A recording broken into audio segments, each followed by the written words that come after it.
Welcome back to the deep dive. Today, we're digging into something pretty remarkable. We've got this incredibly detailed set of sources outlining, step by step, how Ukraine plans to rebuild its social welfare and community services after the war. Yeah, it's quite something. This isn't just, aspirational stuff. It's a very concrete, very disciplined strategy for recovery. Governance under immense pressure. Exactly. And what jumps out is this structure. It's built around four distinct movements or phases, and crucially, each phase ends with what they call a phase gate. Right, these phase gates. They're essentially pass-fail checkpoints. You have to hit specific, measurable targets before you can move resources and policies to the next stage. It forces accountability right from the start. When systems are shattered like this, rebuilding needs that kind of vision, but also, as you said, real discipline. So our mission today is to unpack these four phases. We'll look at how they prioritize where to start, how integrity is sort of baked into the process, and what things like dignity actually mean when you measure them in days and percentages. Yeah, how abstract concepts get turned into hard operational metrics. That's the fascinating part here. Okay, let's start with the big picture. This plan unfolds across four distinct movements. It's chronological, right? Building blocks. That's right. The sequence is deliberate. You can't jump ahead. It mirrors how recovery has to happen. Deal with the immediate trauma, stabilize, then reform, then build long-term resilience. Makes sense. So what's the first movement? First up is stabilize the social floor. This is phase 0. Plan for the first year, 0 to 12 months. Think of it as triage, the main goal. Just stop people from falling through the cracks, especially displaced people. Get them enrolled simply, use mobile teams, basic safety net stuff. Okay, immediate stabilization. Phase 0. What's next? Movement 2 is rebuild local delivery. That's phase 1, looking at years 1 to 3. Once the immediate crisis is managed, you need reliable places for people to get help. So this phase is about setting up proper front doors to care, these one-stop social service centers. And, crucially, professionalizing the people working there. Training, standards, the works. Got it. Build the local infrastructure. Then Comes reform and modernize systems. Phase 2, years 2 to 5. This shifts focus to the national level, especially the digital side. It's about creating a single, coherent, secure digital system. The unified social registry is key here. And making sure everything aligns with European standards for data and operations. right, the digital backbone. Yeah. And the final movement. That's institutionalized resilience. Phase 3, the long game, years 3 to 10. This is about making the whole system fundamentally adaptable. Building something that can handle future shocks, that bends without breaking. They plan to do this using pre-agreed crisis triggers. So if something bad happens, the system automatically ramps up support. No delays waiting for political decisions. That automaticity sounds critical. Okay, 4 phases. Stabilize, rebuild, reform, institutionalize. But before any of that starts, there's the huge question. With needs everywhere, where do you begin? How do you decide which town gets help first? Ah, yes. The prioritization problem. The sources lay out a very specific tool for this. Yeah. The Hromada Recovery Score, the HRS. It's a score from 0 to 100 for every municipality, every Hromada. And importantly, it's transparent. It gets published as an interactive map online. So anyone can see their town's score and, crucially, why it got that score. No backroom deals deciding where aid goes. Transparency from day one. So how is that score actually calculated? What goes into those 100 points? The weighting must tell us a lot. It does. It's clearly trying to balance the scale of the disaster with the practical ability to actually use the aid effectively. The biggest chunk, 30 points, goes to damage intensity.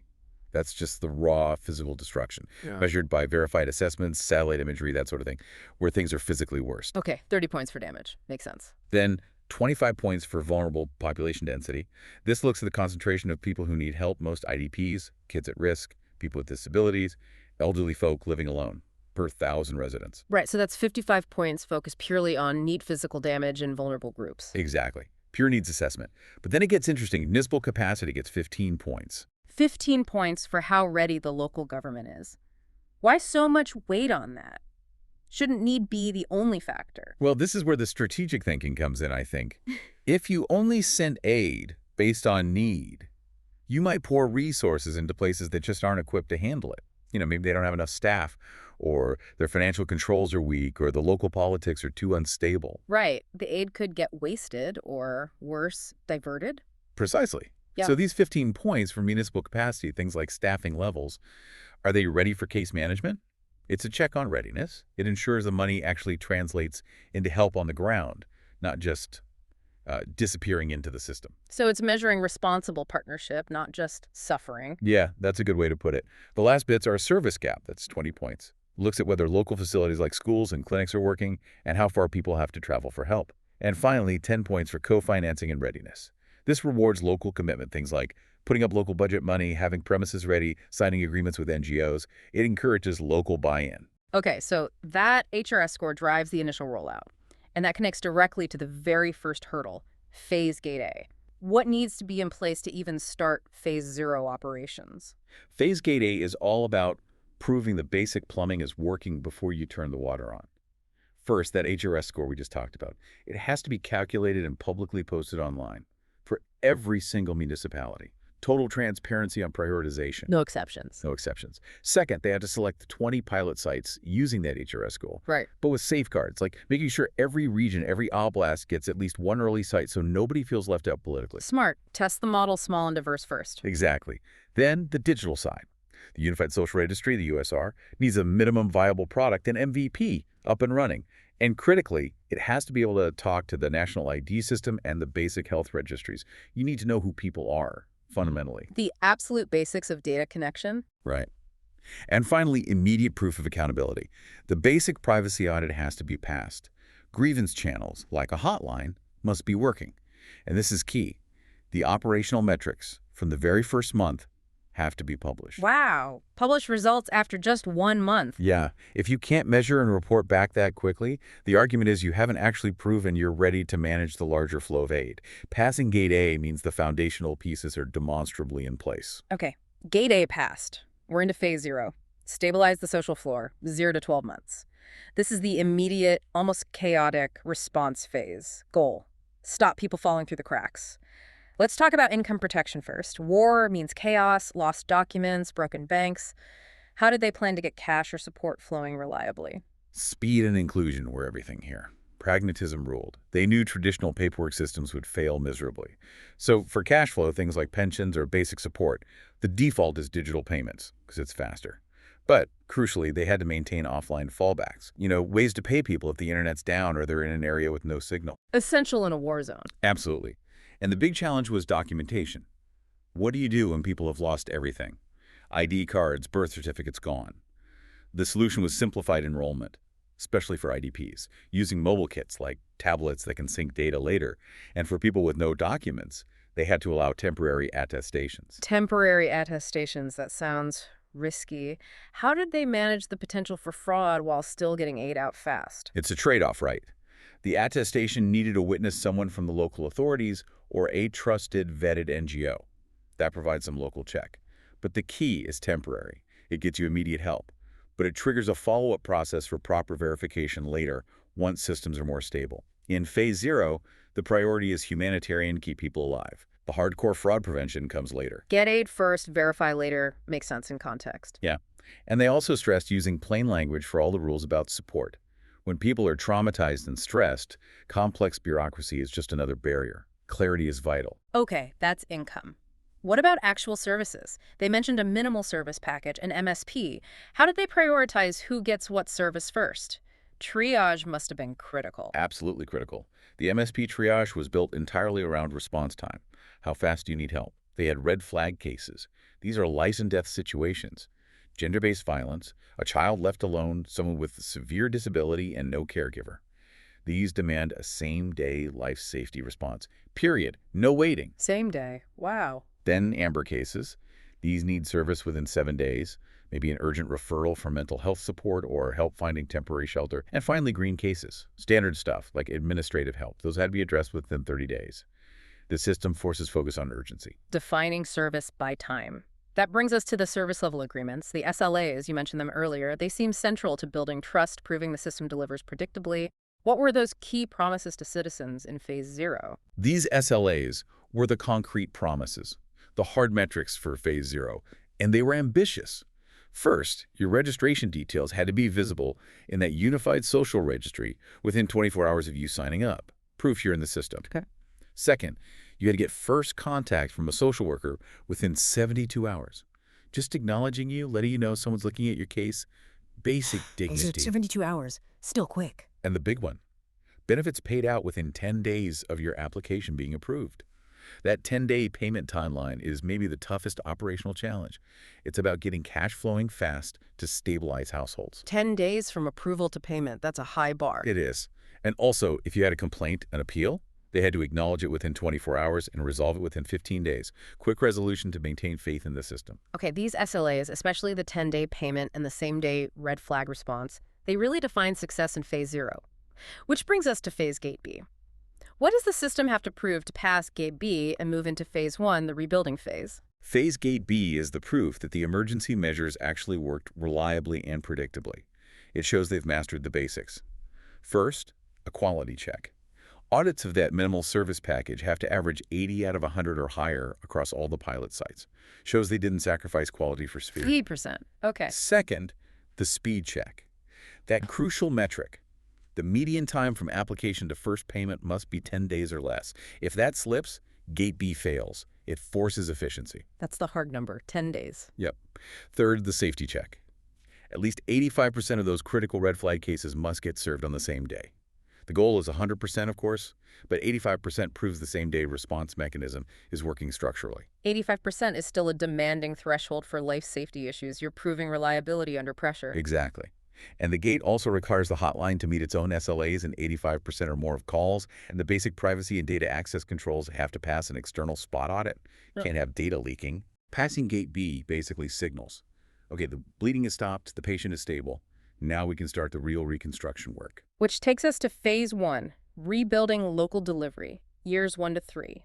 The focus shifts from emergency mobile teams to permanent physical centers, the one-stop social service centers, OSSCs, the front door to care. These aren't just any old office buildings, though. The sources detail really strict accreditation standards. What kind of physical setup is required? Why are they so specific about the layout? The specs are very intentional.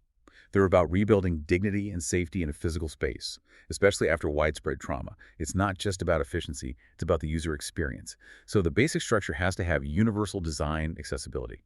Ramps, clear signs in multiple languages, accessible restrooms. Anyone must be able to get in and navigate easily, regardless of disability or injury. Standard accessibility. Good.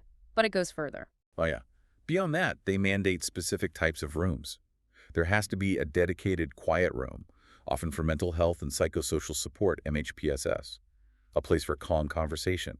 There has to be a child-friendly room, safe space for kids while parents are getting help, an assistive technology fitting corner for wheelchairs, hearing aids, etc. And interestingly, a dedicated low-sensory space. A low-sensory space. Tell me more about that. Why is that specifically required in a social service center? Well, think about the population using these services. Many have experienced intense trauma bombing, displacement, violence.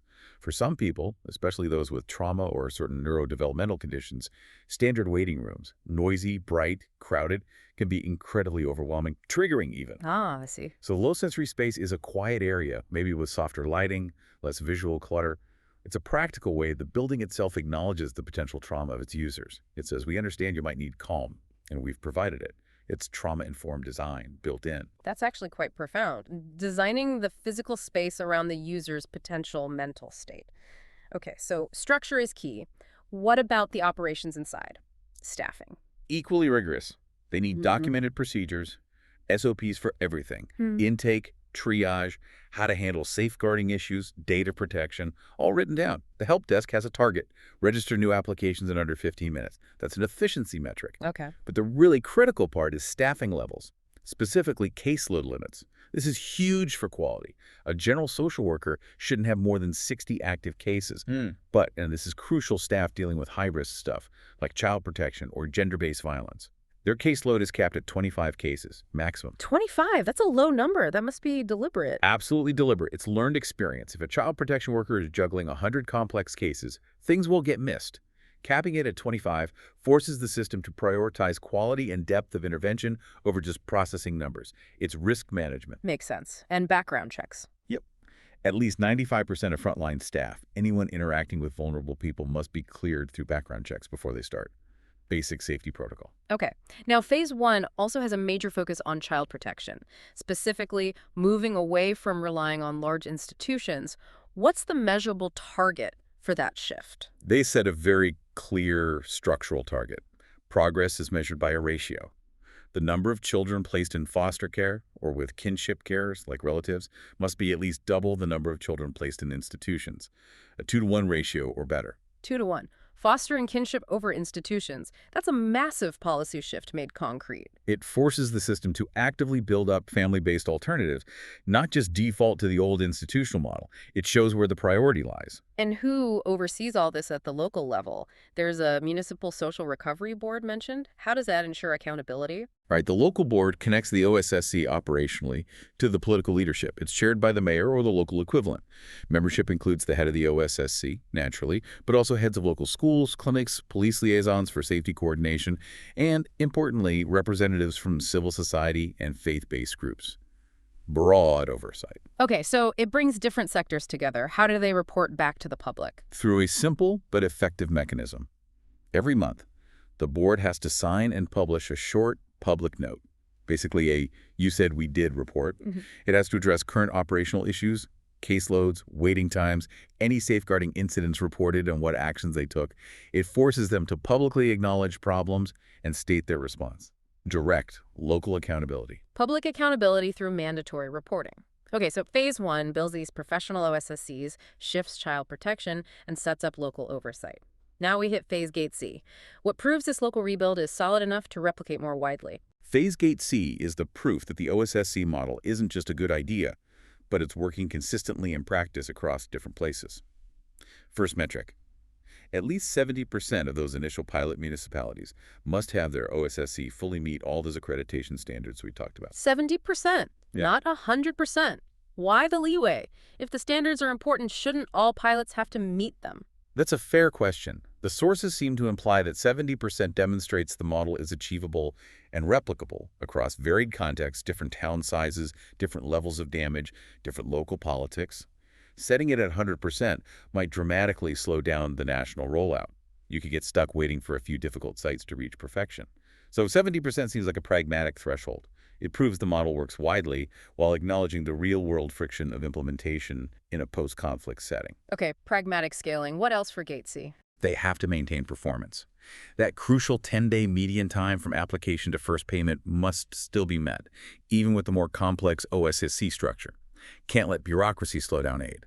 The child protection target must be met. That 2-to-1 ratio of family-based care over institutions needs to be achieved system-wide in the pilot areas. And finally, ongoing quality control. Quarterly inspections have to show that the accredited OSSCs are maintaining at least 80% compliance with the operational standards. Proves the quality isn't slipping after the initial accreditation push. Passing Gate C means the local delivery model is robust and ready for broader adoption. All right, phase 2 then, years 2 to 5. System modernization and integrity. We've stabilized, we've built local centers, and now it's about knitting it all together nationally, using that unified social registry, USR, and really locking down integrity. The sources highlight 3 key integrity guardrails built into this phase. Let's take the first one. Open contracting. How does that fight corruption and reconstruction? Open contracting is basically radical transparency for government spending. It's designed to make corruption much harder to hide. Sunlight is disinfectant. The rule is simple. All procurement and grants related to social recovery must use a portal that follows the Open Contracting Data Standard, OCDS. This isn't just posting a PDF of the contract. It's structured, machine-readable data.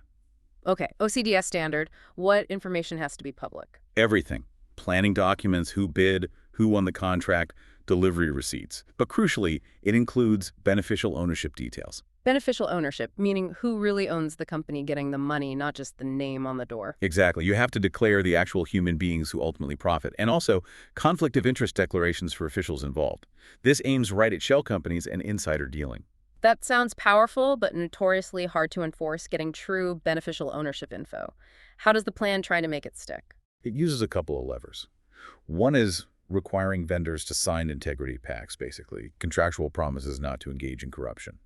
But perhaps more effectively, it invites civil society observers to conduct random spot checks, not just of the paperwork, but of the actual delivery of goods and services procured. The risk of being publicly exposed by these observers, plus potential contract cancellation, acts as a strong deterrent, even if formal prosecution might be slow or difficult. public shaming, and financial penalty. Okay, open contracting is guardrail one. What's the second? A strict grievance redress system. Yes, this is about empowering the citizen when things go wrong, giving them a real channel to complain and get results, ensuring the system is accountable downwards, not just upwards. Right. We saw the basic SLAs earlier. Acknowledge a complaint in 24 hours, resolve it in 15 days. Right. The key innovation here is the automatic escalation. If your complaint isn't resolved by day 15 at the local or ministry level, on day 16, it automatically goes up to an independent ombudsperson. Independent, meaning outside the ministries involved. Totally outside. The ombudsperson has statutory power, legal authority to demand information, compel ministries to act, and investigate failures. This stops complaints from just getting buried in the bureaucracy. It guarantees an impartial review if the system fails you initially. That's real teeth. And how does this drive systemic improvement? The ombudsperson has to publish quarterly digests. These summarize the types of complaints received, the recurring problems identified, and the remedies ordered.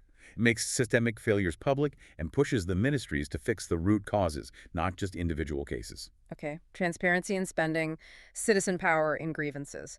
The third guardrail uses the tech itself, the USR. What digital controls are built in to prevent fraud and protect data? The USR is designed with security and integrity from the ground up. Assume bad actors exist, both inside and out. First, immutable audit logs. Every single action in the system, viewing data, changing an eligibility status, approving a payment, is permanently recorded, and that log can't be altered, even by system administrators. It creates a perfect, tamper-proof digital trail. Who did what, when. Accountability baked in. Exactly. Second, strict access controls. Role-based access with least privilege. Staff can only see and do what is absolutely necessary for their specific job function. No browsing sensitive data they don't need. And they do quarterly reviews of everyone's permissions to catch privilege creep. Third, fighting leakage. It uses clever algorithms, deterministic keys, and probabilistic matching for deduplication, finding people trying to register multiple times under slightly different names or details. Smart matching. And does it proactively look for fraud? Yes. The system runs automated risk scores on transactions and cases, looking for weird patterns like, say, dozens of applications coming from the same computer, or a sudden spike in approvals by one specific caseworker. If a case hits a high-risk score, it triggers an alert. And it also schedules random home visits for about 5% of cases overall. Just physical checks to make sure the person exists, the situation matches the claim. It combines digital oversight with real-world verification. Digital flags plus physical checks. Okay, that's a comprehensive set of integrity measures. So phase gate D is the check that all this modernization, the USR rollout, the integrity controls, has actually worked. Yeah. What are the critical pass criteria here? Phase gate D is huge. It basically confirms the digital transformation is complete and the system is now coherent, secure, and ready for the final phase of institutionalizing resilience. The big number here is the consolidated benefit payment rate.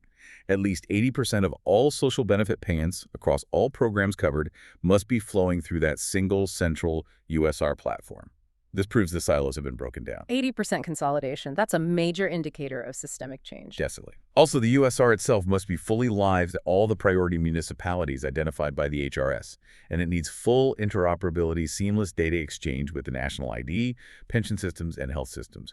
A truly unified view of the citizen. All systems talking to each other. Right. Timeliness needs to be maintained or improved.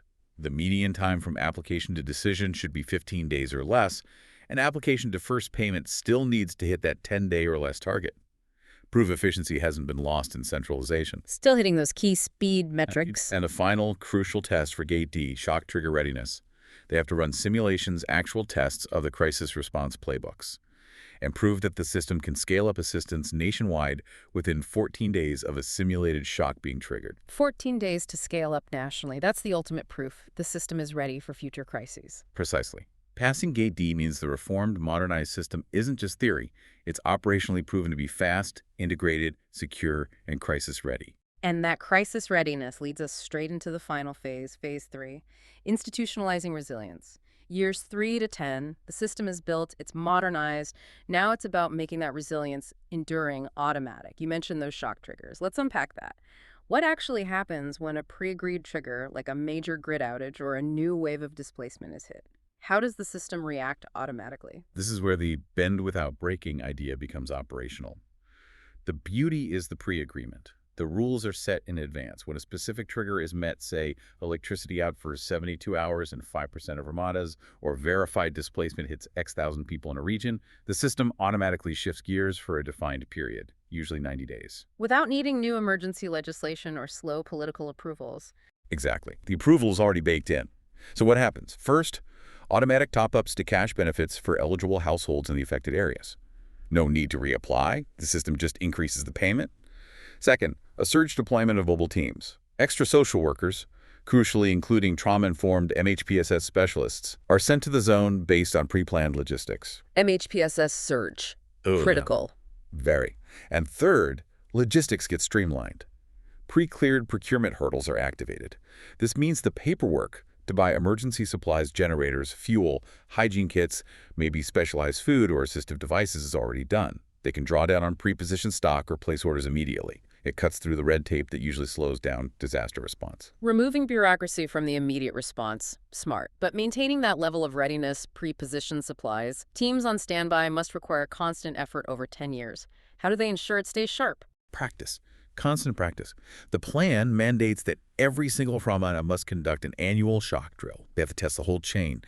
Are the data systems correctly identifying affected people? Can the mobile teams deploy quickly? Are the communication lines working? Can they actually access and distribute the pre-positioned supplies? It keeps a muscle memory strong across the entire system. Ensures that 14-day scale-up isn't just a plan on paper. Annual drills. Okay. Now, resilience isn't just about systems and logistics. It's fundamentally about public trust. Trust that the system is safe, fair, and accountable. This seems to be the focus of the final check, Phase Gate H, centered on safeguarding and participation. That's right. Phase Gate H isn't about new system features. It's about proving the quality and safety of the human interaction. Is the system experienced by citizens as a safe handshake? It focuses almost entirely on staff quality and performance in sensitive areas. So what are the criteria? How do you measure a safe handshake? Through concrete HR and case management metrics. First, staff integrity. At least 95% of frontline staff in roles involving contact with vulnerable people must have passed their background checks, basic safety threshold. Second, staff training.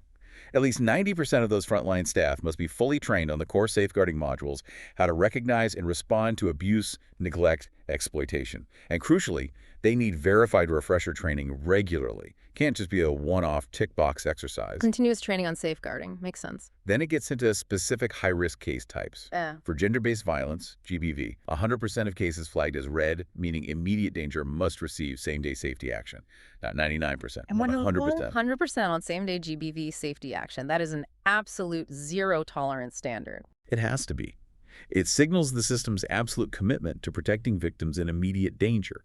Anything less undermines trust completely. Similarly, for child protection. For high-risk child cases, at least 80% must have a formal case plan developed within 72 hours of identification.